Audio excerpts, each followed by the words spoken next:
ever done a show on a Friday, but I just We do a show wondered. every Friday. I mean, on a Halloween Friday. That's true. Um, do do you did you ever have a wrestling related costume when you were a child? Not as a child.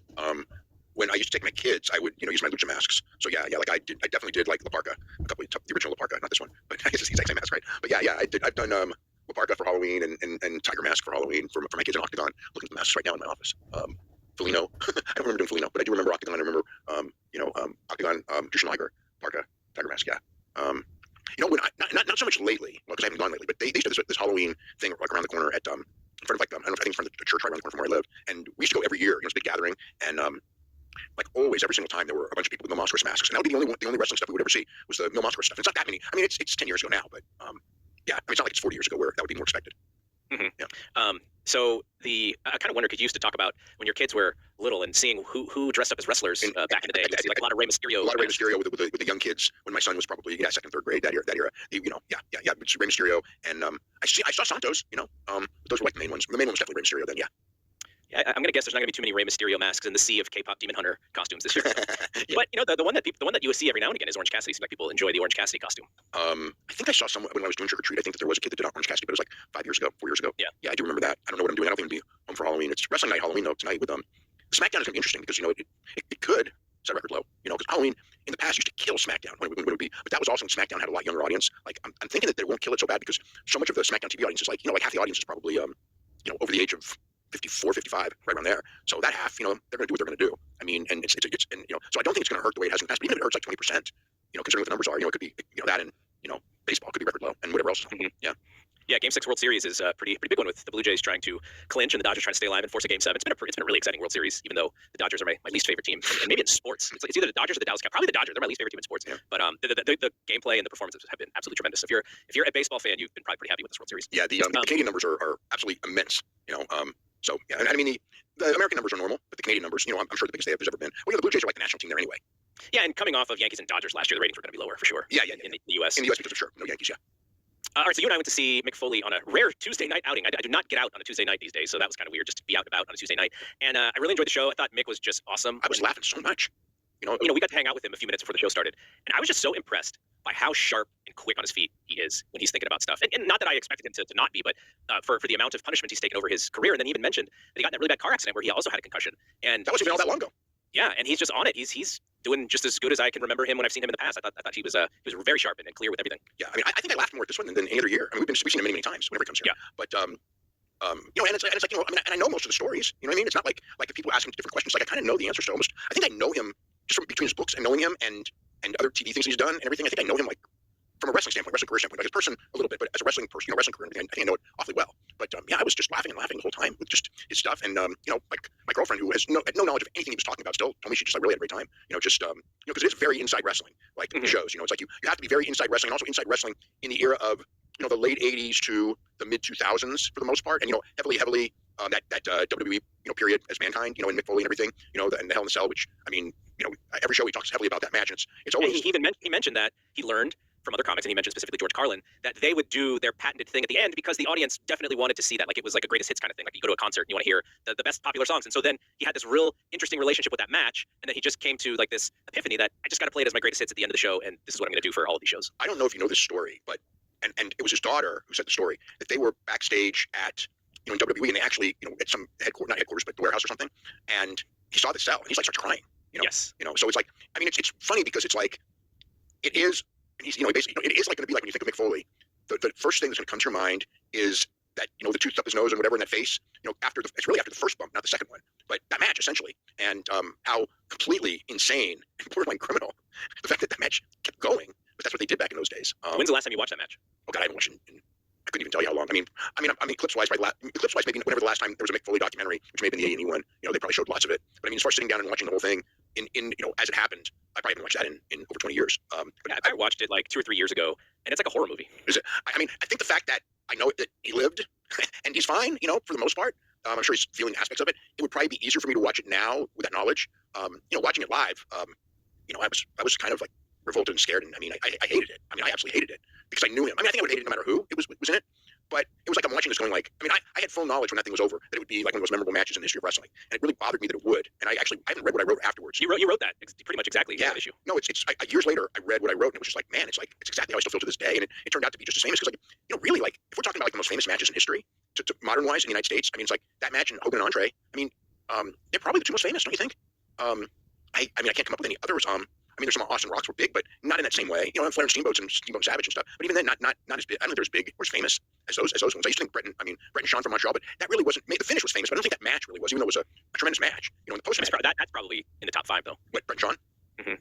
Yeah, because of what happened after. Well, I mean, if you include what happened afterwards, it's the top 2. You know, it's ahead of Undertaker and Foley for a match that's been talked about. But Undertaker and Foley, as far as memories of the match itself, it would be number 1 and 2 with Hogan, with the famous Hogan and Andre match. Yeah, I can't come up with any other ones that that as far as United, even worldwide. I mean, I'm sure like in Japan there's really famous ones, but a completely different way. Do you remember the second Mick Foley book, Foley is Good? Yeah, sure. So I was digging through some observers because I was looking up some stuff, and I came across your review of that book. And it's funny because you wrote some things, and you weren't even that critical. And he actually reached out to you, and he answered you like line by line, and you published it in the next issue. Yeah. But as I was reading it, you kind of harkened back to the first book, and you were like, well, this is why I like the first book. And part of it is because he and I kind of like the same stuff. Like we enjoyed the same wrestling, like we had a lot of the same. Yeah, that was funny when I read the first book because he would write about these things that he and I had never talked about. But our thoughts of like what's good and what's bad and everything were pretty identical on like different angles and different matches and different people. It was like I'm reading it going like, man, we think so much alike. Yeah.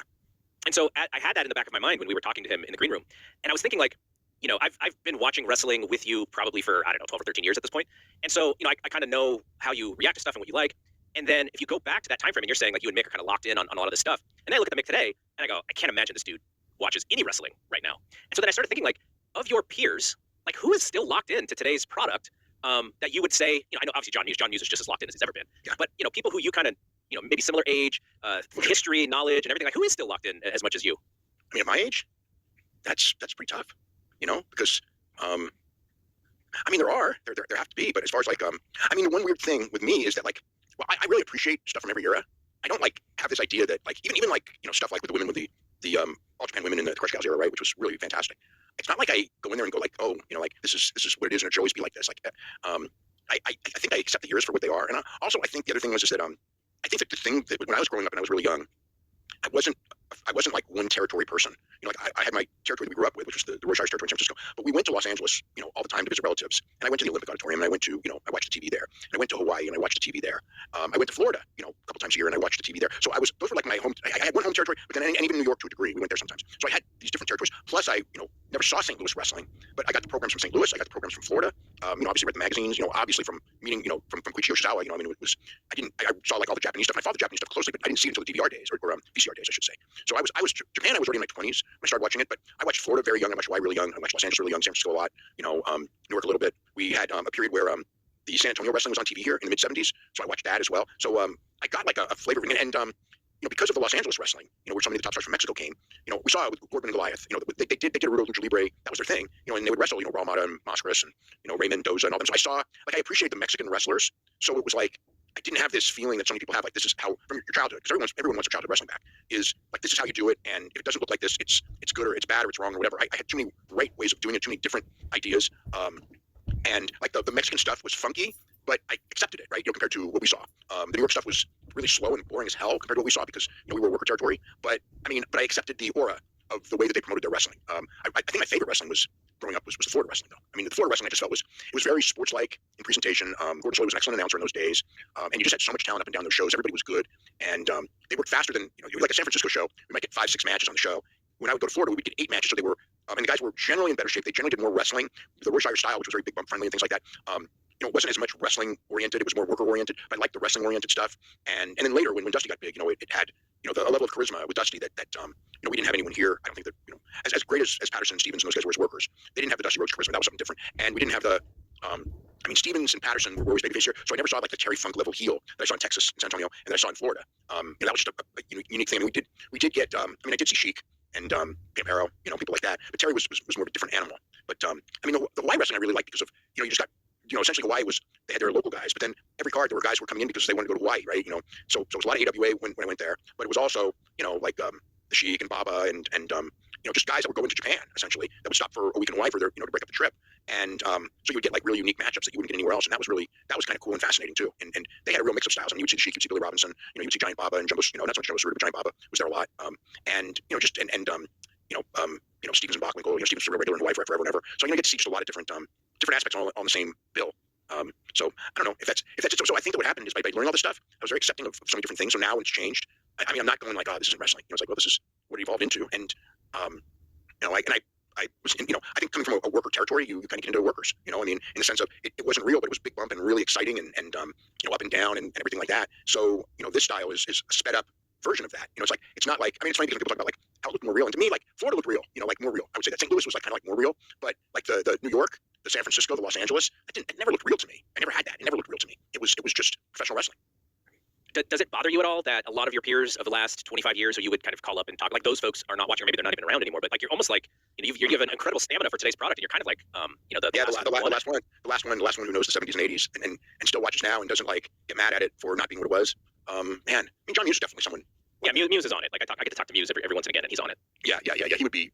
I talk to him a lot, but John Muse would be someone. Not so many others. Yeah. I mean, there's definitely some, but not. I don't know. With football, I think we get it more. Like I think that this is the same. People are still in the football, but yeah, the wrestling, it's just different. The thing with wrestling also that changed it greatly was the emergence of UFC, because when UFC came around, wrestling could no longer be these are the tough guys and the real fighters, even though it's fake. They're the real badasses. We're seeing the real badasses. So at that point, it doesn't matter as much as like when we were kids, it would be like, who would win a real fight between these wrestlers, right? People constantly say that. Like now nobody says that. I used to go on the Ted Robinson show or things like that, the talk shows and sports talk shows in this area, and there would always be someone like who would win a fight between Hulk Hogan and Ric Flair, and it was kind of like, and it's like now it's like a totally, even then I consider it a preposterous question, but now like nobody even ask the question, it's so preposterous. Or it's like, oh, when I just remember this pops into my head.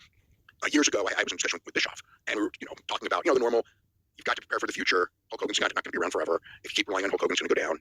And I brought up Chris Jericho, who I thought, this is 97-ish, right? 98 maybe. It was 98 actually when this happened. And it's like, he looks good. He's a great performer. What a great talker. Which was actually the thing that impressed me the most. And he knew how to work the crowd and everything. And Eric was like, my son could beat up Chris Jericho. Whether he could or he couldn't. And at the time, this is 98 already. When he's telling me this, Jericho and so maybe Garrett or whatever. I don't know. Whatever his son Garrett. But he said that to me. He goes, my son could beat up Chris Jericho. And I thought even then it was like, in like the 70s, if he had said that to me, I would go, yeah, good point. But in 98 when he said to me, it's like, who the fuck cares? Nobody asks those questions anymore. It's completely irrelevant, But people who were from the older generation, like who would win, who would win a fight between Bruno Sammartino and Bruce Lee and Muhammad Ali. I mean, that was daily. Not, I'm sure in parts of the country it was I don't say daily, but it was regular discussion. When I was in middle school, junior high school, absolutely, like who would win between Bruce Lee, Jack Briscoe, Billy Robinson, the guys who in wrestling, everybody knew were the real tough guys, Muhammad Ali. And Bruce Lee for martial arts. Yeah, I mean, that was a regular discussion where, and everybody thought it was going to be Bruce Lee. And I was like, this dude's too small. Come on, let's be serious. You know what I mean? But and the wrestlers were dismissed as fakes. And I figured, if we go back and there was like actual whatever, I mean, my gut would tell me, with the knowledge that I have now, that of those names I mentioned, that Billy Robinson would submit every one of those guys and it'd be no problem at all. You know what I mean? Yeah. Like, and I thought about this as well during the Wrestle Dream show when there was like a discussion about Luthez and whether Luthez would like the show that they put on or not. And, I was thinking about that, like, go ahead. Yeah, I mean, his wife said that he would love him. I knew Lou. He asked me to write his autobiography. I knew Lou pretty decently well, and it's a weird one because Lou favored the Billy Robinson, the Luthez, Danny Hodge, the real guys, absolutely the real guys. But he also understood, like he hated Buddy Rogers, but he also would tell me that Buddy Rogers was the best performer that there was of his era. He hated him personally. He did, but like a Ray Stevens, like Ray Stevens was not who actually was in real life a pretty tough guy, but Ray Stevens was not your classic wrestler, but he was a great worker. Or Terry Funk, he would say like about the Funks, he'd go like, look, the father, Dory Sr. was a real good, he was a better wrestler than the kids, but he would also go like, Dory Funk and Jr. and Terry Funk were great pro wrestlers. Ric Flair to him was a great pro wrestler, even though, again, what Ric Flair did was not what he would do or what he even liked, but he understood the work aspect of it. He favored it. I remember him when he introduced me to Hiroshi Hase, right? And he loved Hiroshi Hase. He loved Takada. Some of the, very great respect for Antonio Inoki, even though they had their differences, but he really liked New Japan Pro Wrestling and what it turned into. Would he like Orange Cassidy? Maybe no. Would he like this AEW? I think that his attitude for AEW would be, I appreciate how hard these guys work.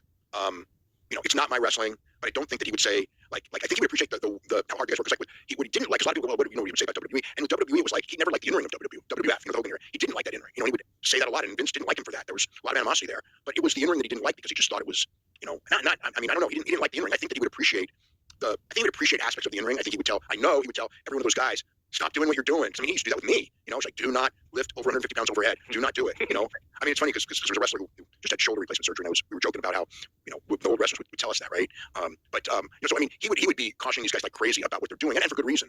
But I think that he would appreciate what they did. I think that's the best way to put it. And that's kind of what she said. But like, people go, he would hate this wrestling. It's like, I think he would appreciate the effort. Stylistically, it would not be his cup of tea though. But again, like with Ric Flair and Terry Funk, that wasn't his cup of tea. But he was very complimentary of those guys as far as being great professional wrestlers at what they did.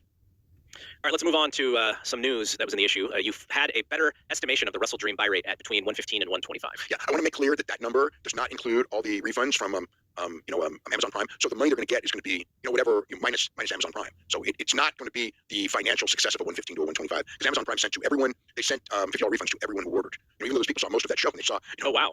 They saw it like until like midnight. So they basically saw everything except maybe the last whatever it was, last 20 minutes of Darby Allin match. But they refunded everyone. So financially. It is going to take a hit, but that was the number of buys was, I mean, I guess it's in the ballpark of what I think I predicted 117, 118. So it's in the ballpark of what I figured for once. So I mean, it's fine. It's not like a giant home run, but I didn't expect a giant home run. So it was all right. It was interesting. Did you see the survey that was in the Observer for I actually took Josh's survey. Yeah, I took it. Yeah. So I thought it was interesting. I mean, it's not scientific or anything, and nothing surprised me.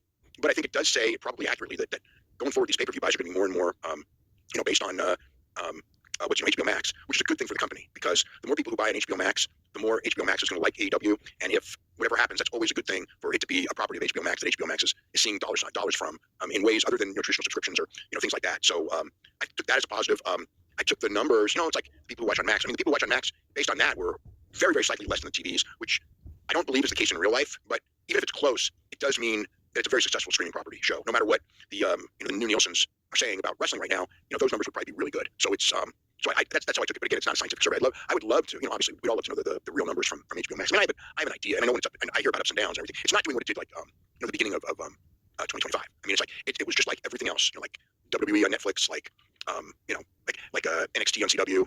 It starts real big and then it goes down a lot and settles at the normal number. But that normal number is probably the normal number. I'm going to guess is probably pretty decent.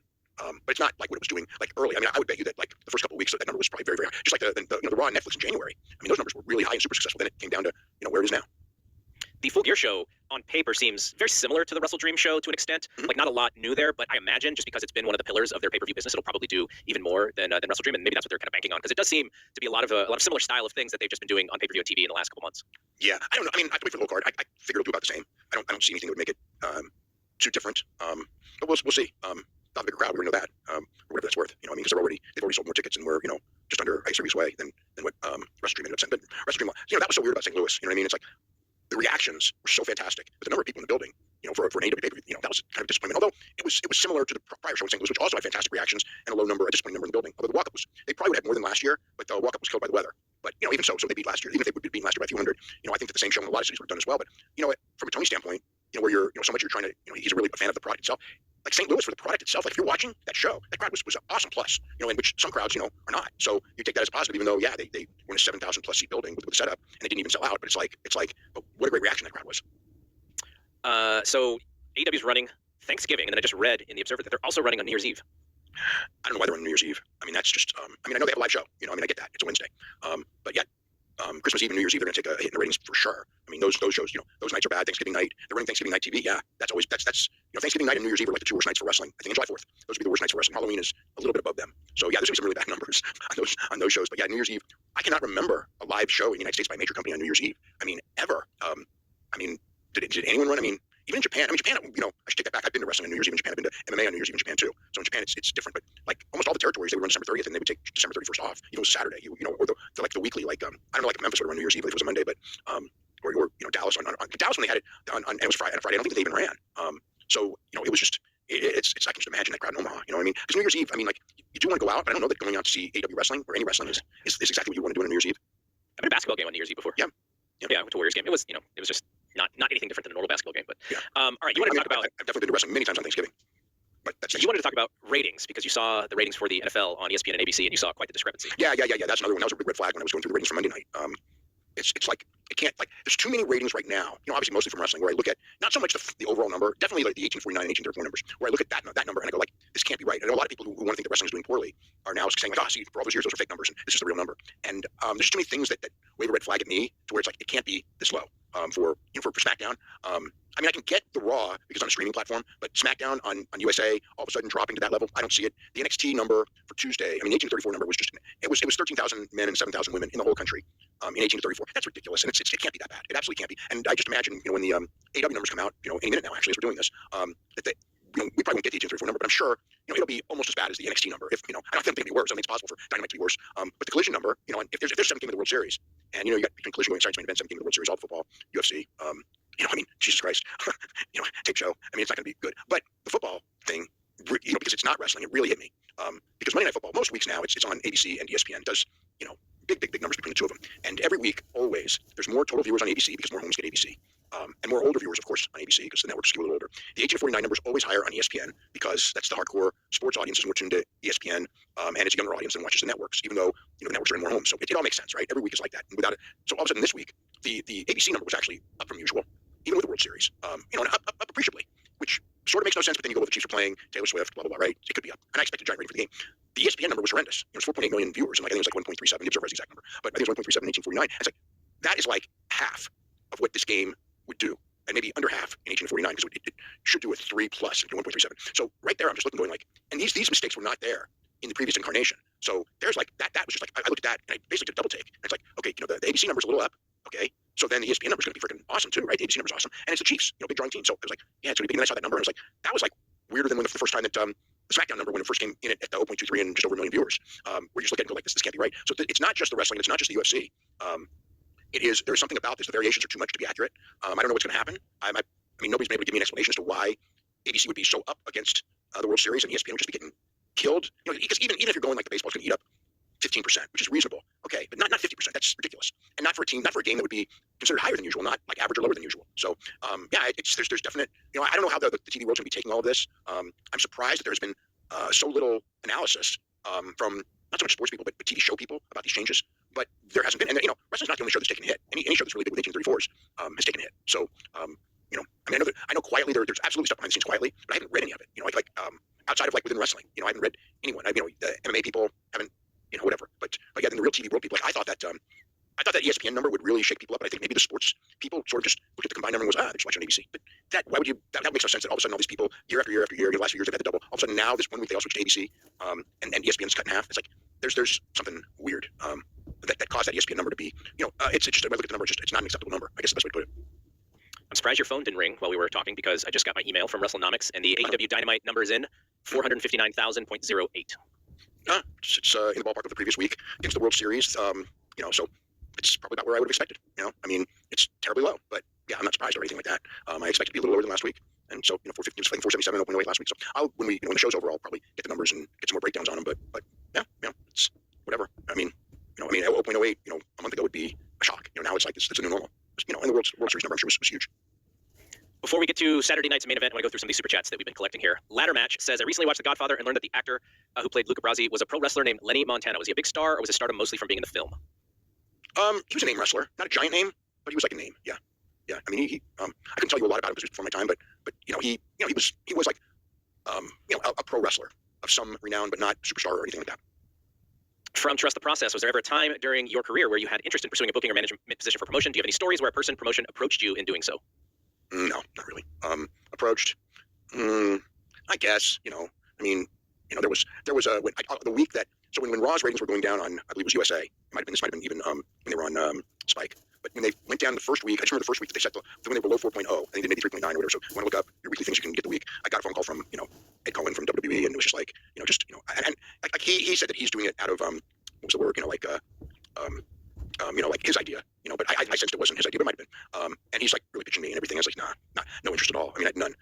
Brian. I mean, I know Brian from WWE. I mean, I know he got stuff from them because they went through me to get it. So, and he pretty much blew it off. Like, I don't even think he even talked to them, but they came to me and was like, Brian moving there and being part of the team. They thought he was really funny and creative, and I pitched to Brian, and he, basically didn't think he lasted a week there, and probably couldn't.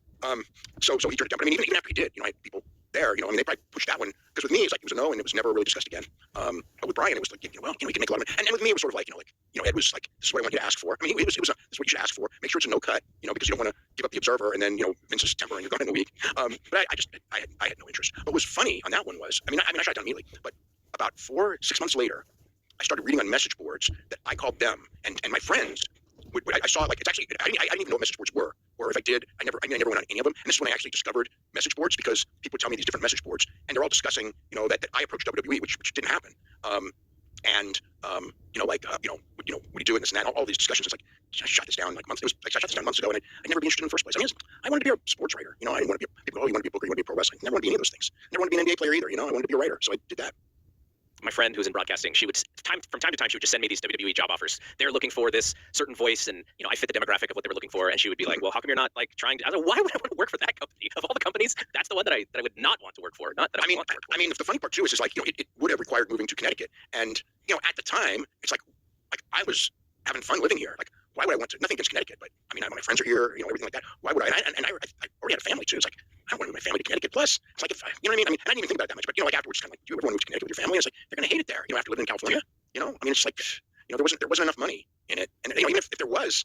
If there was, I wouldn't have done it. It's just like I had a different mentality, especially the mentality that I was indoctrinated in. If you're a reporter, you wouldn't do it because you could never go back. Like now, where everything is so muddled, and like if I grew up now, and like again, if you're a reporter and then some company offers you something, do you say no and you don't think about it? Probably not. But I mean, I had my thing was as long as I do what I do, I'm always gonna have a job. If I go to work there, I'm gonna be in Connecticut, and who knows? And Vince blows up at people, especially on the writing team all the time, and it's like, and plus I already knew like he didn't like being challenged. I mean, it's like if I had a different idea, I mean, he'd love it if I had a different idea, so he could rip me. I mean, I know that, but it's like that. That's what I was. That's what I was thinking. Which is, you join there and you get buttered up, and then how soon before he decides to yell at you in front of everybody just for that power move? Like, probably like a couple weeks. Yeah, right away. Because I mean, you heard the Steve Kern stuff. You know what I mean? And then all of a sudden, you're like, oh man, I need this job. it's just whatever. I mean, it was not anything. It was nothing that I would ever really consider. Thoughts on the ESPN app? Jake does not think it is any good. I mean, what I've watched. I mean, if you're talking about UFC, I've had nothing but headaches. Everyone has had nothing but headaches from it for years and years. When it comes to WWE, I've had no problems whatsoever. So I don't have any issues. I mean, and we only got I think we got two pay-per-views left, right? And then it's all on Paramount. So I mean, I'll still be watching it for WWE. But the thing on that is, I'm sure by next year, I'm sure that I'll be able to get it for free rather than $30. So it's kind of like, well, at least my bills for UFC pay-per-views will be down next year, and I'll be getting, I mean, the ESPN app won't be costing me $30. So whatever. I actually really like it. I think it's pretty slick from how I've used it so far. Yeah. All right, last one for now. From Eddie, do you think NXT is detrimental to wrestlers? But what he's really getting at is it allows WWE to wait for such a long time to bring up their talent, and then by the time they do come up, they're already kind of in their 30s. Versus years ago when you had guys in their 20s being the main stars. I always think of Dallas, Texas in 1983 when it was on fire, and Terry Gordy was 22, Michael Hayes was 24, Kerry Von Erich was 23. Kevin would have been 25, 26. Dave would have been 24. I mean, and those were the guys drawing all the money. And it's like, if it was now, they would all be being taught to do forward roles. You know what I mean? It's not detrimental, but the standards are much higher too. I mean, people like when I watch the old stuff, I see so many weaknesses in those guys that I mentioned. Even Terry Gordy was phenomenal. I see so many weaknesses in what they do that would stand out now that back then you didn't even notice. Like you didn't notice guys being out of position. You didn't notice things being off. It was just the excitement of the babyface and heel thing, right? But today, the people like the slightest bit off. It's like, oh, these guys don't know what they're doing. Their timing sucks. It's a much smarter audience that looks at it more deeply, and it's harder, and you've got to be better, or else you'll get eaten alive. So that's not a good thing. And you need the training, and also you're not on the like those guys where they're working 200 matches a year or more. You do improve as far as the ability to work a crowd far better than the current system. It does take longer for everybody. For when you're doing less matches and having less ring time, it's going to take longer to be a fully accomplished pro wrestler. But yeah, some people are naturals at this, and sometimes it may delay them. And I do think in all companies, like I saw, like was it somebody did the best under 30, and to me it's like under 30. I mean, Jesus Christ, when you're 30 in the NFL, you're done. And in pro wrestling, it's like when I was younger, it was like, if you were 35 to 45, you were okay, but you were on the way down. And 30, 35 was okay. You're kind of getting to the good point. But you got all kinds of guys in their 20s on the way up that you had to hope for, and you were seeing them develop in front of your eyes, and they were going from place to place, learning the different styles. And but I mean, the story in this week's issue on Mike Rotunda, Mike was a college football and wrestler guy, and they liked that. And his first territory is Mid-Atlantic. He's 1982, so he's a year out of college. He graduates college. He goes to Germany, and then he goes in the early next year to Mid-Atlantic, and he's TV champion in his first year at. He's a year older than me, so 23. TV champion, goes to Florida, holds all the belts there, 24, 25. Southern Florida. Like he's a star. Now, with a guy like that probably wouldn't be in the main roster until he's 28, 29. So it is different. I think it hurts in developing young stars with the idea that, but the standards are much higher too. It's very hard with the amount of wrestling matches these guys have that they're not going to be seen as having weaknesses by the audience when they're pushed young. As compared to how the audience saw the young guys before, because again, so much of the old thing was, with these guys, like if they're good-looking guys, and they have good bodies, they can draw girls and things like that, and if they had good bodies, they were cool to the guys, and if they talked good, that's all you really needed. The in-ring wasn't as important, I would say, and now, you need a lot of skills and timings and things like that you don't get as much of by not working in territories, only working in one system, which is another thing. I mean, like one of the things that made the Eddie Guerreros and Jerichos and Chris Benoit, those guys that came from that system, Dynamite Kid, Sayama, those guys, those guys worked all these different systems. And, in the 70s and into the 80s, well, it wasn't different countries, it was different systems. So you learned all these different tricks. And now the weakness is from the WWE standpoint, they have this one system, they want to learn this one system. And while they're more open-minded than they were under Vince as far as what you can do, it's still one system and still one way of working. And guys who learn 10 ways of working are going to be far superior to guys who learn one way of working. We had this conversation with Mick Foley about how because there's so much television, people who come up and are not booked as stars right away, they kind of get labeled immediately because you see all of their entire run when they're kind of in a non-pushed fashion, and that that is also different from back in the day. Yeah, so one of the things, and Japan did this well, was and still does. One of the things that Japan does well is like just Nakashima, just because this guy's great. Okay, I mean a lot of people have seen him if they haven't been watching New Japan. Got charisma, got the work, doesn't have a great body or anything, but doesn't matter. He's got it. Okay, so he's a rookie, he's doing all the rookie things. Then they send him to Europe for a couple years, and then he comes back and they push him, and he's ready for it. But the key is they haven't seen him. Like one of the things like with Eddie Graham or Roy Shire or whatever it is like if you had a young guy, okay, they were going to start out in prelims, at first.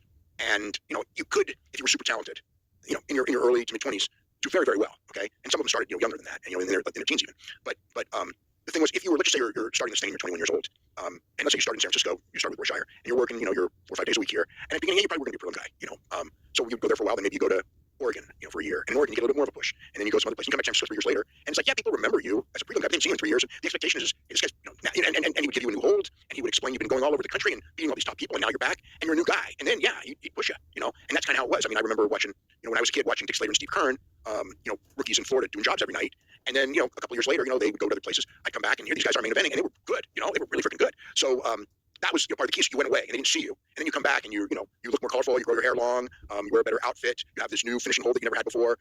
You're a better talker. And it wasn't like we're seeing the guy week in and week out. We didn't see him for a while. Then he comes back. He's a new guy. Yeah, we know who he is. But now he's good. And I mean the problem is that these guys never go away. I mean it's like with New Japan, they still send the guys away. But they never go away. And sometimes, especially if it's the main roster, like you come up from NXT to the main roster, you better be ready. They better be ready for you because if they don't give you a push, you know what I mean? And all of a sudden, the audience doesn't take you seriously no matter how hard you work because they've learned enough not to be invested in guys that aren't getting pushes because they can see, they can see that the company isn't behind you. So yeah. All right, let's move on to WWE. Seth Rollins was on, I think, what was it, Good Morning Football or something, where he mentioned he mentioned I think he's going to be out. He believed that he was going to be out 6 months now. Take that for whatever grain of salt you want to take that. Yeah, especially so the thing, I think that's probably accurate, but I also know that with WWE, a lot of times they will publicly say a number that is longer, so you're not expecting the day when they come back and they surprise you when they come back earlier. But the surgery that he had was pretty much something where it's a 6-month thing. So when he said 6 months, it's like, yeah, it's probably the real number. So 6 months from today is going to miss WrestleMania by a couple weeks, which means could he make it? Yeah, I think. I mean, the original idea for Seth was that he was going to wrestle Roman Reigns at WrestleMania. Okay, now it makes no sense. If he comes back, it's got to be with Braun Breaker. The original idea for Braun Breaker, or whatever, I mean, it's like the reason Braun Breaker isn't on tomorrow's show against CM Punk is because they do not want him to win the world title on Peacock. Okay, in a Saturday's main event, they want him to win on a big show. That doesn't necessarily mean WrestleMania, but it could be WrestleMania. The point is I think that the best course of action for Seth Rollins is that Braun Breaker wins the title, and then Seth Rollins comes back, and as a babyface he has to. I mean, and challenges the guy to the title who injured him, put him out, and he, and I never lost the title in the first place. I was injured, so that's the obvious storyline. I don't know if they're going to do it, but 70% they'll do it because it's just too. Sometimes the obvious is the best, and that's the obvious. So I think it would be better for them to go through WrestleMania with their plans. I mean, I know he probably wants to be at WrestleMania if he can, but just the direction and everything, it's probably better to go through Mania and then bring him back after Mania. But we'll see. I mean, there's no one way to do it. There's 50 ways to do it. 20 of which are good and 30 of which are bad, but still, there's 50 ways to do it. And Saturday night's main event is tomorrow at 4 p.m., 7 p.m. Eastern. And for a show that has some pretty big stakes in that main event, I don't know. I'm not super excited to sit down and watch wrestling on Saturday night. Yeah, it's funny because it's like all 4 matches have interesting things. I mean, Jade Cargill's probably going to win her title because she's turned heel. She's going to be heel for the first time in WWE, so it's new. Dominic, with Penta and Rusev is whatever. But I mean, it's weird. I mean, I don't know how Salt Lake City's going to be to Dominic. I mean, I'm just used to watching freaking Dominic from One Day Libre Gym on Saturday night, and she's you get totally warped feeling because then you think of him as like bigger than John Cena or as big as John Cena. That's how big he is down there. And then Rusev, who's kind of just there, not doing anything, and Penta, who hit the glass ceiling, I guess the best way to put it. He's good, everything. But yeah, that match, that match feels like a TV match more. We've seen that same mix already. But Punk and Jay, it's a really big match, vacant title, and Cody and Seth and Drew McIntyre. The thing with Drew McIntyre is we just saw the match and it had a clean conclusion, and now we're coming back to it. And it's like, like if Cody beats him again, it's kind of like what. I mean, I'm almost thinking that they should have Drew win to set something up for down the road, Cody being on the chase, just because we already established by going back to Drew after Cody just beat him that they got no depth. If Drew's champion, at least you can get Jacob in there in some title matches before Cody comes back. I think Cody's still like the best guy to be champion, but it doesn't mean he has to be champion for the whole year. You can go back and forth. I think that one of the things that I think that the current wrestling goes with all the promotions is the idea that these reigns have to be long. And it's like long title reigns can be good if they're the right thing to do, but it's like there should be no rule like, oh, he we don't want him to have a 2-month reign. It's like, yeah, you know what? He's going to win it back. You can do 2 months. Whatever's the right thing for business is my thing. Sometimes a long reign is big. Right now, on the SmackDown side, if you have a lot of depth, you got to make that challenger look good, and then to do that, you may have to win. And what did you? Well, I probably know what you think about Triple H being on the WrestleMania poster, but I wanted to say it was very predictable. I find it very interesting that he has nothing to do with the show outside of the creative and the introduction and all that stuff.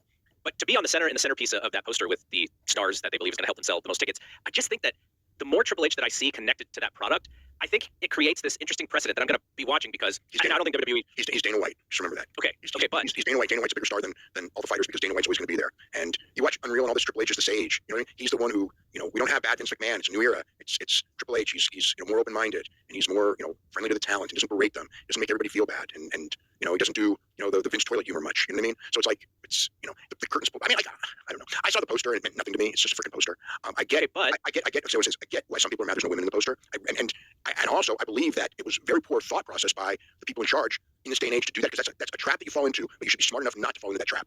You have to have some women there. You just have to, even if it's 2 more spots and you have 2 women. But as far as like whatever else, it's like Triple H is like the manipulator. He's the guy. We already know this. And Paul Heyman's the other manipulator, and he's right there. And then the money guy, Roman Reigns, is making more money than anybody. I mean, the only thing is that we don't have Dwayne in there, and I guess maybe because we have no assurance Dwayne's going to do anything for WrestleMania or whatever Dwayne's up to because we don't know, and maybe he was busy on that day when they had to film it. But it's like Reigns and Brock are making the money, and I'm figuring Punk and Cody are going to be the champions. Going into Mania or at least top stars of each respective brand, other than the part-time guys. Okay, Dana White isn't on the posters of the UFC marketing. It is the fighters. For the cards. You're right about that. But in a lot of promotional work, he is all over the place, more than the fighters. Yeah, he's the mouthpiece for sure. He's definitely the mouthpiece. He's in the commercials. He's standing next to the decision makers, taking photos and posting those on social, 100%. And at the press conferences, who's the guy in the center? It's Dana White, not the fighters. The fighters on this side. Dana's the guy in the center. Secondly, the thing that I find interesting is that in the 2010s, Triple H was, at least by the hardcore fans who were kind of tired of him as a top guy, that was a negative, was that he was so overexposed at the top.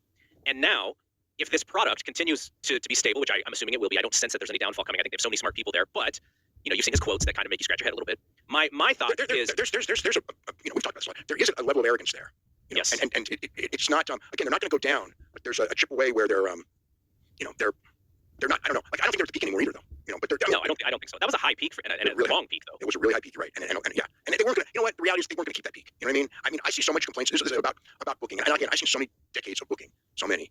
And for both AEW and WWE, I'm not saying that either of them is the greatest booking I've ever seen, but I will say that both of them are way, way better than the average booking that I've seen over that period. I mean, most booking had way, way, way, way, way more holes. Now, there's stuff that has holes here. Without a doubt on both companies. But I think that when people call the booking is so terrible, it's like, it really isn't. It's not perfect. And and there's stuff that there's stories that kind of go nowhere. But sometimes due to injuries and things like that, it happens, or they determine that a guy's not over and they just change courses, in the middle of the story, which happens in both companies. And there's the other thing too is also, and this could be a flaw on both sides as well, is I don't know that it's the best thing in the world for the same person to be booking for years and years and years. I mean, as far as having input, yes. And with Levesque, there's a difference in the sense that he's getting ideas from so many different people and he's just kind of formulating those ideas. But there's still a sameness, and sameness in wrestling leads to some staleness. And with Tony, we're talking 6 straight years as the head booker.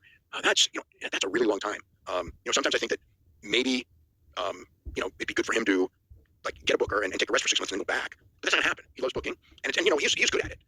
But I do think that that makes sense. Look, everyone raves it. Like I don't care if it's Bill Watts or Dusty or whatever. The guys that were good bookers, they all after a couple of years, they all had sameness and they had problems. Roy Shire, Eddie Graham, every one of those bookers. Jerry Jarrett only booked 6 months a year because he knew that it's time to pull back and let somebody else do it, whether it was Lawler or Dundee. But Tony and Levesque, and they're doing more TV than any of those people did. And it's harder TV because the other thing is just like you could do like what Vern Gagne did. And it got stale with Vern too, until Hogan came, and then Hogan gave him a shot in the arm. But the thing is like you can do, that's not anyone can do, the old school where you get guys you're pushing and you put them against job guys and they win and they do a promo, they'll do their match, formula. You can do it week in and week out. And you can do that for a long time. And even then guys would get stale. I mean, now you gotta have competitive matches or people aren't gonna watch the show. You've got to put the wrong people on top, they're gonna turn off in the middle of the show. All of these things that are just it's so much harder than before. And because again, and you have to have good matches, but they also have to be competitive matches because good alone isn't enough. We've already established that. If it's the wrong guys, like God bless Roderick Strong, you know what I mean? It's like Roderick Strong will give you a great match every time he's there, but it's like he's not gonna be, like he can be on every now and then, but if you want to main event him on a TV show, you're gonna pay the price. You know what I mean? You're just gonna pay the price. All you have to do is be reminded of Vince Russo's booking for Juggalo to know that we have these guys doing their job right now.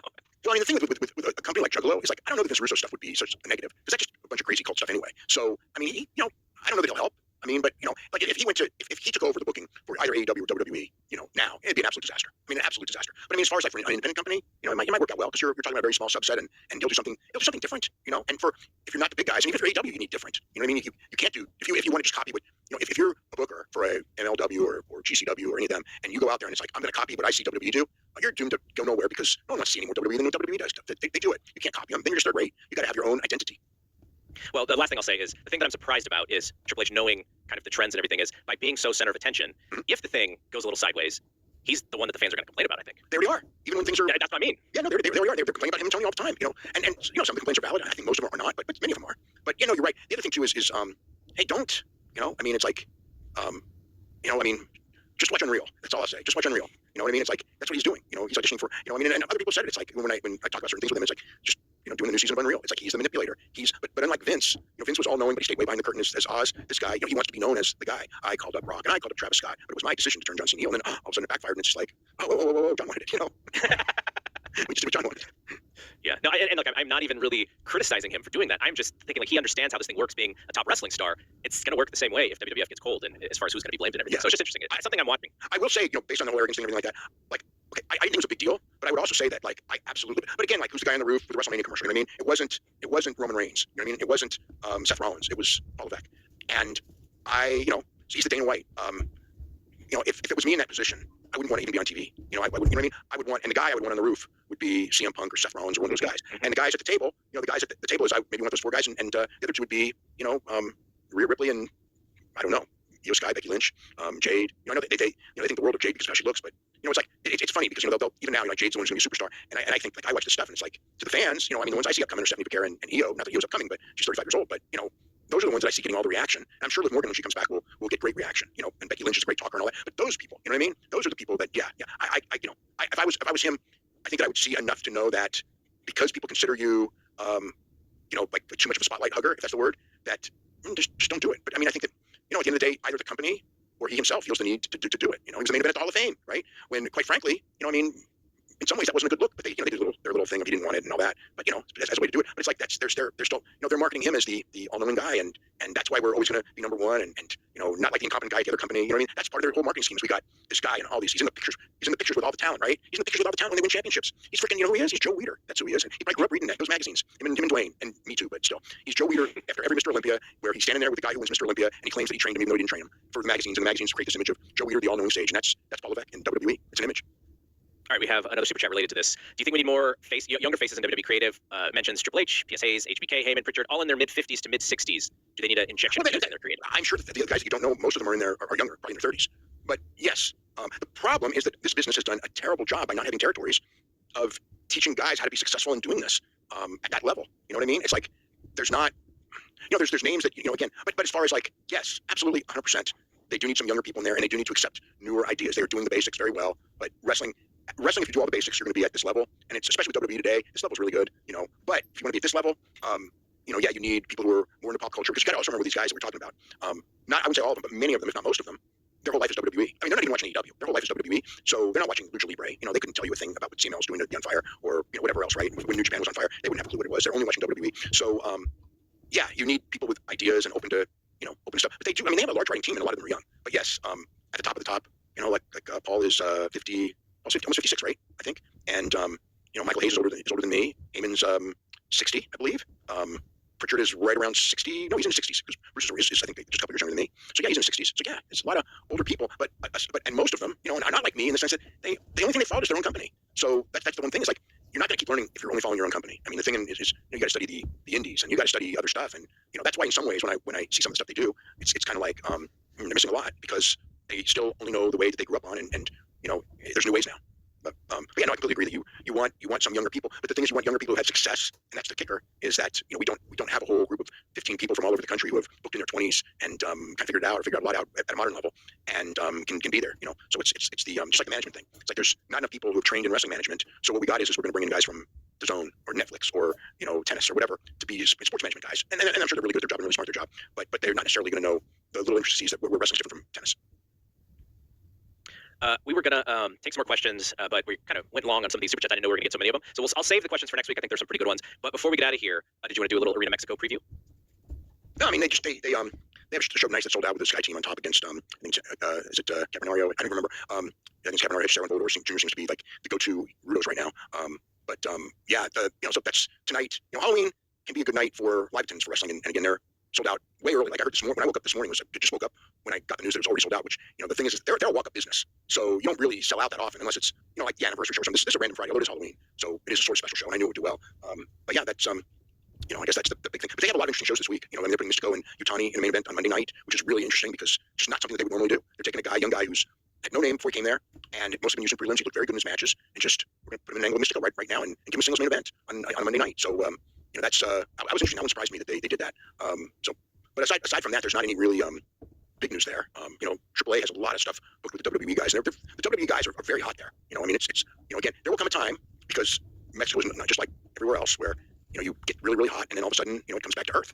What's working now, I remember in the mid-2000s when Mystico first, and Mystico and Pero and Pero Jr. And those guys really got hot. Younger guys, really young guys in their 20s. And the thing really took off and was very, very big. And then they still had the nostalgia from the original TV era, with those guys, Atlantis, Octagon, Vampiro, Conan, or, you know what I mean? So you had that thing. And now, we have the same thing, but it's not forever. I mean, now Mystico is, and even Blue Panther, but Mystico is like the old guy, who's the solid thing. But we got, Zandokan Jr. and, of course, Masquerade Dorada and Leon. And so it's that same mix. And it's funny because it's like it is what WWE is missing, and even AEW to an extent, because AEW, even with the young guys, Jack Perry, Max, they've been there for 6 years. You know what I mean? It's not like we got these new. You want that new flash in the pan, like the new hot artists in the music business, right? It's like you need that, and the run isn't necessarily going to be. It's only a couple year run, and then it's time for the next new one. So that's the thing. I mean, WWE, at least with Braun Breaker, they're kind of presenting it in that way. But I mean, the thing with Braun Breaker to me is even though like Braun just turned 28, but Braun Breaker to me, it's like, yeah, he's kind of younger, but he doesn't feel like a young guy in any way, shape, or form to me. He's just a guy, I mean, a young guy, you want the guy or the woman who looks young, looks like they're early 20s and draws from high school kids, like that. And Braun Breaker's not going to be that guy, even if he can be the top guy in the company. That's, an acrobatic guy is probably good, but just a young charismatic guy who can talk. Trick might be that guy. And honestly, Trick would probably have fared super well very early on in the old territory days because of his talking. But now, because the demands in the ring are so high, I think we're about time where he really does have to come up. Like a year ago, I was saying he needs another year. Well, I mean, it's been 7 months since I said that, so it's closing in on that. Where it's just time to have him. But again, you have a plan for him and shoot him up. Maybe he just comes up on the roster and we don't know what to do with him. It's like he'll fail then. Maybe WWE doesn't want the 18-year-olds anymore because they're not even counted correctly in the ratings. That's true, but they still buy tickets. Well, maybe they don't. They probably can't afford tickets, which is a whole different story. That's another one where you get so popular and you raise the ticket so much that you're only catering to a very affluent class, and it works right now. But are you mortgaging the future by pricing the teenagers out of your tickets? And the answer right now is no, because even if they had lower prices, the fact is scalpers would grab them all and they'd still be higher. But there is that thing of growing up with this is part of your, like again, it's part of the things. It's what I do every month or every 2 months or whatever. Whenever they come to town, is I go to wrestling. It's one of the cool things I do going out. And when you don't do that, it's not one of the cool things that you do, and can it hurt you in the long run? Yes, success, the great success that they were having this year. Yes, it can hurt them in the long run because of the ticket prices and everything like that. Because but that's a matter of also just turning people away. I mean, I remember Zane Bresloff used to always tell me, because I always thought the coolest thing is sell out in advance and people can't get in and they think it's like, man, this is something really big, kind of like Mexico City is right now. And he was like, you never want to turn anyone away because you turn people away, they're not there to see your thing when you're hot, and they're more likely to go, it's not my thing. It's just not my thing. You want to be full, but you don't want to be turning people away, and whether it's by price or anything. So, but they were turning people away, and they're charging more and more for tickets. It's a cycle. It's part of the cycle, but it does hurt the other end too. All right, you and Brian will be back after Saturday night's main event and Collision. You guys talk about those shows, and then that will kick off. That will be the end of the week, and then we'll start it all again on Monday. Yeah. So, all right, that is it from here. So, for Dave, I am Garrett. To everybody, thanks for watching and listening.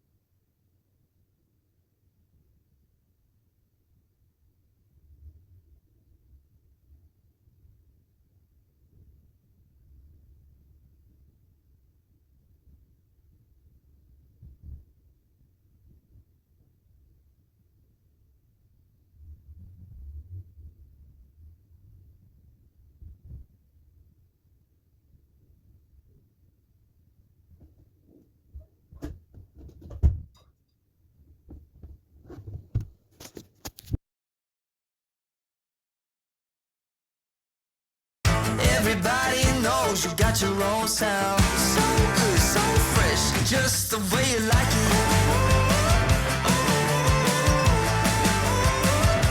Just the way you like it.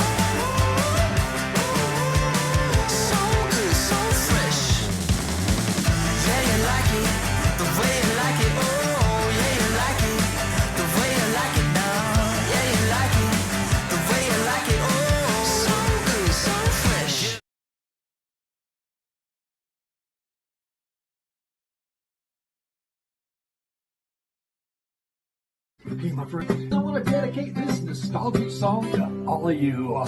This old man, he played knick-knack on my thumb with a knick-knack, paddywhack, and the dog a bone. This old man came rolling home with a knick-knack, paddywhack, and the dog a bone. This old man came rolling home.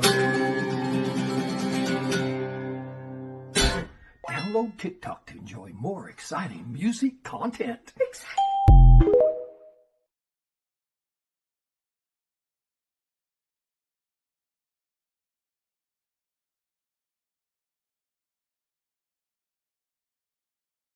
Cody Rhodes boring us to sleep, jobber matches, a damn near career-ending botch, and one of the worst backstage segments of all time. WWE shit down. Had it all. Welcome back, guys, to Fog Wrestling, and I call it one of the worst backstage segments of all time. This could have happened backstage, this could have happened front of stage, this could have happened in the ring, in the parking lot, it could have happened in the toilet bowl where it fucking belongs. It didn't matter where it happened. The problem is, it happened, and it was absolutely atrocious between two fucking jobbers that can't speak English, that can't wrestle, that can't talk, that in all honesty should never be anywhere near a wrestling ring or a wrestling company, let alone the #1 company in the world. And those two will be revealed later on in the video. What do you want to talk about? Well, I don't want to talk about Cody Rhodes because once again, same generic bullshit for Cody Rhodes, putting us to sleep. How the hell is this guy the WWE champion? I do not know. You look at SmackDown, and the jobber matches on this show tonight were fucking insane. Honestly, if you handed over creative control to Eugene back in 2005, and this guy had to book Velocity, and I do mean retarded Eugene and not normal Nick Dunsmore, retarded Eugene using fucking midgets alone could have booked a better WWE Velocity than what we got tonight. Just a bunch of guys that, never mind, a bunch of guys that wouldn't be fit for the circus. I look at the MTS, I look at Eli Dragunov, I look at Nathan Fraser, I look at Kip fucking Wilson. What happened to wrestling? I don't know. I'm actually sitting here contemplating this channel because that SmackDown has killed me. This is a clown show. It's ironic that the MTS are coming out with the talcum powder, with the face paint, with the clown-like makeup, because this is 100% a clown show, and that big jackass can't even hit a fucking chokeslam. It's not a hard manoeuvre. Honestly, it's a simple manoeuvre, and he hits two back-to-back, and they both look fucking shite. I mean, you can say what you want about Taker's chokeslam on Hogan. Yeah, he didn't get much on it, but at least it looked like a chokeslam. At least Hogan landed flat on his fucking back. I mean, both chokeslams to Nakamura and to Chris Sabin, or whoever it was, fucking almost lands the guy on top of his shoulder. What is he doing? Don't work for me. What did I say? You said at the beginning of this video you're going to reveal the two jobbers later on that gave us one of the worst segments of your time. It could be anybody. It could literally be anybody on this show. Yeah, I mean, it could be, because let's be honest, the opening segment was shit as well. But you're talking about no one belongs. No one does belong. But you not noticed over the years that you went for like, here, 20% of this roster doesn't belong. Here, 30%, 40%, 50%, 60%. Yeah, we are getting close to the 100% mark. We're getting close to the point where nobody deserves to be in this company. I've been saying for weeks, Cody Rhodes and Drew McIntyre are like the only two guys on this show that feel quote unquote Worthy. And there are parts of the worst stuff you'll ever see. Cody Rhodes only worthy because he's the champion and he's been forced down our throat for a couple of years. And Drew McIntyre is the challenger. And I want to like Drew, but he has been butchered. But it's nothing new. It's the same shit. Doesn't matter whether there's a contract signing, a table in there, whether Nick Aldis is holding their fucking hands, or whether they've just got open mic night or whatever. It's a normal contract in normal language with normal rules, Drew. Just sign on the line. But Cody, you don't have to agree to that, Cody. I'll bend over for you, Cody. Like, Cody offers to basically put in a stipulation: if he gets DQ'd, he loses the belt, and Nick Aldis is fucking crying over it. Like, fuck it. Also, he cried during the opening segment. Why does he not want like aminosity? Yeah, he just wants. He's crying like Vince McMahon has banged Mickey James in front of him. I don't understand it. Why does Nick Aldis fucking care if Cody Rhodes loses the belt? See if Cody Rhodes gets himself DQ'd on purpose, does he not deserve to lose the belt? Yeah. But Nick Aldis is treating it like it's some sort of atrocity. Nick Aldis should care about numbers and ratings. Tell you what, and if he's doing better, there is an atrocity, and it's forcing people to watch this show. No, hold on. People are turning up. People are paying money to watch SmackDown and look at the matches. Carmelo Hayes versus Kit Wilson, Eli Dragunov versus Wilson Fraser, I think his name, that's a bad Nathan Fraser, MTF versus I don't give a fuck what they call it, the Machine Guns. Alexa Bliss versus fucking fat 44-year-old botch machine Nia Jax. You're talking. This has to be on paper. This is the worst SmackDown in terms of match cards of all time. It has to be like this every week. It's been like this for about 6 weeks. Honestly, I mean, I'm not going to say who's watched every one, but I feel like every time you look at these, or when you actually get the chance to watch, it's got to be in contention. Oh, fuck! It's got to be in contention. I mean, he's probably in there with a podium shout, I'll give him that, but it's brilliant. Listen, Eli Dragunov, Nathan Fraser, and Carmelo Hayes, Kit Wilson. Those two matches happening on the same show, I don't think should be allowed. That should be illegal. And then you factor in Machine Guns, who are like way past their prime, 15 years past their prime, taking on the MTS, a bunch of clowns in makeup. No, it's disgusting. We've ran out of words to bury this. Anyway, look at Raw, man. Last week, right? Jimmy Uso main events Raw on SmackDown. This week, Lia Valkyria and Bayley against Charlotte Flair and Alexa Bliss, right? Two women who at one point were considered big deals, could not be flatter. Bayley's the same, and Lia Valkyria's a fucking jobber. And look at this main event tonight. Shiny segment, orange suit Cody, dressed like a fucking orange starburst. Hopefully he can get transferred to Heat. Aye. I mean, honestly, man, I opened the video by saying Velocity. None of these people are good enough for Velocity. No. You used to get decent rep. You used to get Matt Morgan on Velocity. See when JCW uploads its full episodes, I'll be watching that. Vince Russo, Big Feto. Apparently they've got fucking big stars coming. I'll be shooting. Right, anyway, we kick off with Tiffany Stratton. She comes down, says cut the music. I said cut the music, and basically says I'm not waiting until my music hits. I'm not waiting until tomorrow night, Jade Cargill. I want you right here, right now. Boring. Nick Aldis comes out crying. No, Tiffany, we can't do it, Tiffany. So yeah, Tiffany, you signed on the deal. No contact Tiffany till tomorrow night. That would be too exciting, Tiffany. No, we need to bore these dumb bastards to death. How are we going to do that? We're going to do it with the exact same spot. We do it about 4 or 5 times a night. We're going to bring out the security. Damn it. It's all about the security. Here comes Jade. She's got like a bit of hair in her mouth. She can't get it out. I've got a shite in my mouth. No, I think this look suits Jade Cargill. Not necessarily the bodysuit. That's a bit weird, but I think this wet hair look with the scar. I don't know if that scar's real or what. It probably is. That's what she got for Steel Steps. Well, it looks pretty cool. I like that. So I think it's a good look. I'll be honest, I didn't even catch on to the wet hair. I was that disgusted by Nick Aldis. I hate Nick Aldis. Yeah, but either way, honestly, I think Tiffany Stratton, every time I see her, she's regressing. It's got to go away. I think she's regressing. Surely you should be getting better. Oh, I think that over the years she's got worse. I would not be. I mean, she is young, right? But part of me thinks that once she loses the belt, she might not win it for a couple of years. Anyway, she sucks. She needs to lose the belt. Security come out. Tiffany tries to jump over security. She can't do it. Jade Cargill's like, well, that's it. I'll see you tomorrow night. Taffy time is up. And then Tiffany gets back in the ring and holds up the belt with the pose in her music plays. The acting's so funny, man. No, that's all they've got. That's all wrestlers got today. Hold up the belt and music plays. See when you see them confront each other face to face. How many times you see them face to face and the person with the title just holds up the belt? It's fucking. It's like 101. It's like it's everyone being trained the exact same. Yeah, what we're gonna do tonight? We're going to the ring. Oh, I know, hold the belt up. Wow, creative. Oh, I'd never thought of that. Wow, what a legend Tiffany Stratton is. Honestly, I don't see the appeal in Tiffany Stratton apart from the fact she comes out dressed like a fucking prostitute every night or every week. I thought she was good when she first started, and they gave her this like rich like daddy's girl kind of gimmick, and then they dropped it because they felt like, oh well, it's not going to go anywhere. And why not get a guy? Why not fucking have someone be her father, her on-screen father? I think something could have happened to that, but they just kind of changed it to where she's like a Barbie girl. And no, because that'd be too interesting. We don't want that. Oh no, women need to be empowered. She can't be empowered if she's living off her daddy's money. Dad, my phone is so old and I'm running out of storage. Can I please get a new one? You know, I want a new phone too. I'll tell you this. How about you get me a new phone and then I'll think about getting you a new phone? Dad, I'm not joking. My phone is so lag I can't even watch my language learning videos. That is a real problem. You know the economy isn't great right now. Your phone's an Android, right? Yeah, why? You know you can use TikTok Lite. TikTok Lite? What's that? TikTok Lite is a smaller, faster version of TikTok. It only takes up 18 megabytes and it works well with 3 gigabytes of RAM. It'll be perfect for your phone. Yeah, I mean, it sounds great, but I doubt it's gonna work on our Wi-Fi. I mean, we have the worst Wi-Fi I've ever seen. That's the best part. TikTok Lite works smoothly and fast even in the worst internet connections. And you'll still have all the same fun and the entertainment as a normal TikTok. Alright, you convinced me. As long as I can still view my favorite creators and have a good time, I'll download it. TikTok Lite, smaller, simpler, and faster. Go download it now.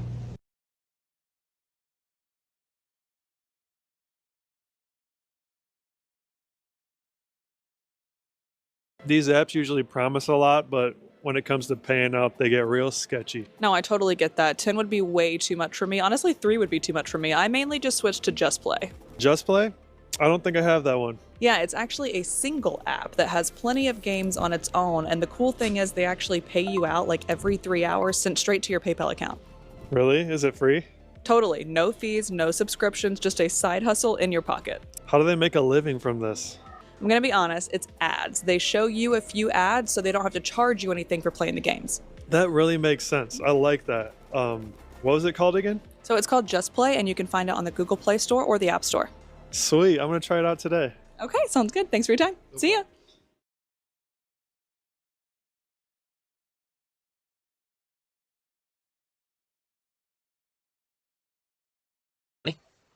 Well, you know what? They're all living off Vince McMahon's fucking money, aren't they? That is true, right? We got an Eli Dragunov promo. Holy shit! Move on. Aye. So anyway, basically, he's offering the US challenges. The US challenge, guys, is happening tonight. Like I said a couple weeks ago, this works when it's Cena. Aye. People want to see Cena every week. Yeah, So, doesn't work when it's Sami Zayn or Eli Dragunov. see that promo he cut a couple weeks ago, nearly crying. I will defend it with honour. I want to be like Sami Zayn. Crickets. Oh, I want to be like Sami. That should have gotten the pink slip straight away. I want to be like Sami Zayn. but see, What, jobber for fucking life? see back in the Well, day. you've achieved it. No, see back Congrats. in the day, man, it didn't matter how good the person was before. They never came out and said, he sounds like a mark. Yeah. Even though back in the day. Even if Taka Michinoku beat Stone Cold Steve Austin, he wouldn't go, oh, I want to be like Stone Cold Steve Austin. Indeed. No, it just wouldn't happen. What? You know? Anyway, right, first match, Eli Dragunov versus Nathan Fraser. Now, I'm not going to talk about it too much because we made a separate video, but there was a release German suplex off the top rope, big botch, not executed properly. Both men almost fell. They kind of slipped off the top rope before they began the transition to the move, before they executed the move, and it ended up Nathan Fraser landing on top of his head and almost dying. I mean, very lucky. Nathan Fraser posted on Twitter afterwards saying that I'm alive. In fact, I've never felt more alive than I do right now. Well, I mean, you were very close to being dead, and if not dead, we're talking paralyzed. So you can tweet that you're alive and you feel alive, but we're talking like 1 inch, 2 inches away from an absolute disaster. Again, ref took about 5 seconds to check on him. Don't understand why. Same dipshit referee that didn't count for 3 a few weeks ago. Again, to me, this is just someone that's been hired, and she shouldn't be. I mean, did they even do referee training these days? Or what happened to referees being professionals? Like El Herder. And I get it, we don't have many, and I think you only got Little Nate's running about at this point. But you've got that other guy, don't you, to be around? Is Chad Patton still refereeing? Or is he? No, I think he's away. So is Little Nate's the only old school guy still there? Aye, Mike Ture's away. Yeah, Little Nate's, he's the only one. Where's Nick Patrick? What happened to him? I like Nick What's Patrick. the guy for TNA? Who? Stifler? Aye, looks like Hernandez. Aye, well, get Stifler in. Anyway, this match that damn near killed Nathan Fraser. And instead of getting the pin from the move that almost killed him, they don't, and then they just go for the finish. It's like a What powerbomb. I find hilarious though, right? They refuse to do chair shots to the head, but they'll do these moves that will literally near paralyse them. Yeah, you tell me this move can't cause Like, CTE. the thing is, see chair shots to the head, right? Oh, CTE, the big bad CTE, concussion. But at least if you get a concussion, you can follow protocol. If you're paralysed, you can't do fuck all. No, absolutely. I do not understand how we have forbidden chair shots to the head, which, by the way, I would have no issue if they just stuck their hands up and still took it. Yeah, what would you rather take? A chair shot to the head or that move Io Sky took last few weeks ago? Chair shot to the head every What would day. you rather take? A chair shot to the head or this move tonight? Chair shot to the head. Yeah, I would too. And again, yeah, like we said, no issue to put the hands up. To be honest, a lot of wrestlers did put their hands up back in the day. Yeah. Nobody gives a fuck. Only crazy bastards like Mick Foley was taking massive shots to the head. Yeah. No, And obviously Benoit was using his head as a weapon. I just, to me it's baffling. Benoit literally did use his head as a battering ram. No, he did. If anyone was going to get CTE, I mean, it probably was him. Aye. When you can't spell Chris Benoit for CTE. That's true. Actually, needs a CT under Ian there. Exactly. So check Monday, episode 2. Benoit Is he in the graveyard? Is he not? Well, I mean, Nathan Fraser was almost in the graveyard after this, so... Undertaker's going to exhume Benoit's fucking grave, and it's just going to be Nathan Fraser and all the rest of the jobbers. Eli Dragunov almost stole his gimmick tonight. Nathan Fraser's going to be Ross Smith. Taking souls and digging holes. The entire company's in the grave. You almost done it right. Carmelo Hayes versus Kit Wilson. Anything to add to this match? I don't get this match was actually announced last week. No. And then later on tonight we got Chelsea and Juliet announced for next week. Now, fair enough, that's for the US title. Still don't think it should be a week in advance, but like, alright, fair enough. Why was this match announced a week in advance? It's a fucking jobber match. I mean, it's Carmelo Hayes against probably the guy most unlikely to win a match. Name me someone who's more unlikely to win a match on SmackDown than Kit Wilson. Considering he's a tag team guy that's possibly just can't possibly win on his own. Yeah, honestly. Is he the biggest jobber right now on SmackDown, Kit Wilson? There's a lot in for it, but yeah, I'd probably agree with that. Like, when did jobbers ever get matches that were like booked in advance? This is the kind of match, man, where if you were paid £500 to open your blinds and watch it, you wouldn't bother your This is the kind of match where Bischoff, fucking 23 years ago, would have been walking backstage after being embarrassed out in the ring, and these are like the first two jobbers that he sees, and he puts them in a match, and the loser is getting fired. Or free one. And your match is up next. No. Alright. Anyway, Nick Carmelo Hayes wins. Miz comes out, attacks him, skull crusher finale, bang bang, that's it. It's 2025. I mean, honestly, I prefer the Miz to a lot of guys, but he's done. Sami Zayn then talks to Nick Aldis. He wants to be at ringside tonight for Motor City Machine Guns match, but Nick Aldis says, nah, I'm sorry, I appreciate the fighter in you, Sami, but you're not cleared, so you're going to have to sit this one out. And then Cody Rhodes appears. Sami gives Cody Rhodes a hug.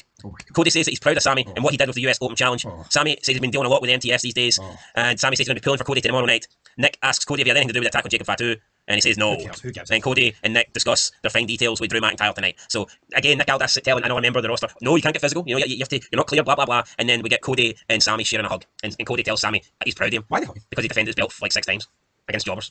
Oh well, 6 jobbers and John Cena. Guys, he's the QB1. Could you imagine Austin in '99 hugging D'Lo Brown? Yeah, some fucking defenses there against the big boss. The only time this would have happened would be when Austin was doing that heel run. And it was like a comedy thing. Aye. Where he would have hugged Angle or McMahon. Yeah. Or he maybe would have hugged someone in the Alliance if they beat a WWF guy. Yeah. And then probably battered them like 10 seconds later. This is disgusting. Yeah. So Cody Rhodes and Sami Zayn hugging out backstage in front of Nick Aldis. Orange ginger beard hugs Orange man in suit. I'm surprised Nick Aldis didn't join in. Freeway hug. Nick Aldis, a loser. He makes Adam Pearce look like fucking McMahon. Right, Alexa Bliss versus Nia Jax. Slight interference from Charlotte. Nia kind of gets caught up in the turnbuckles. Alexa goes for like a weak-ass dropkick, and that's enough to get the win. 1, 2, 3. Alexa Bliss beats Nia Jax. Just not very fucking believable.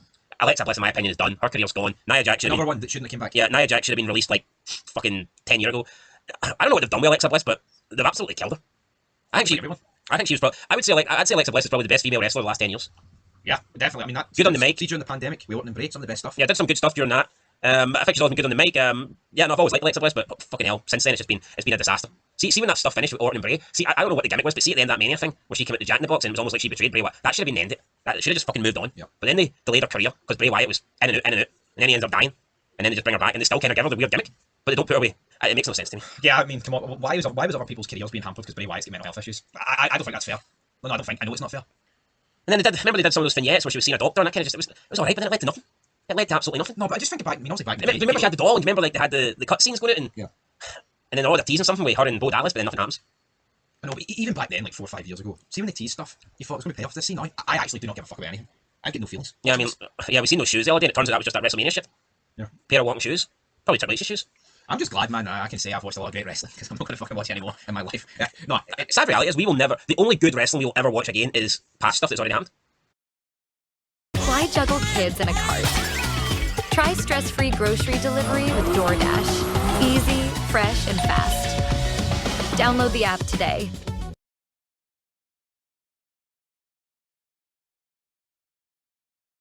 Let's get fiscal. Lesson 1, Savings Strike. New to finances, learn to master your money with Credit Karma today for a stronger tomorrow. A high-yield savings account from Credit Karma Money can help you smash your savings goals with way more interest than the national average, getting you way closer to your future wheels.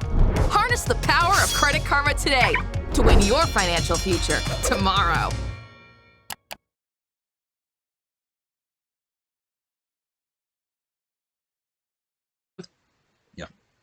No, it's fucking. I mean, honestly, it pains me to say. Like, I mean, it's not even a case that we've watched the peak. We've known that for years, but we will never see anything good again. Like, good.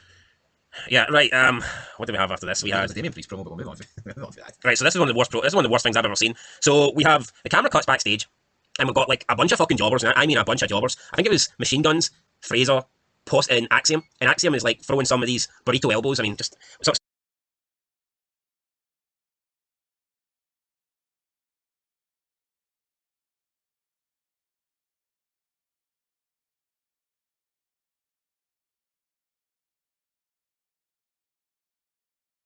some of the worst looking elbows, and he's thrown them into thin air. But the only person he's actually hitting is like the referee.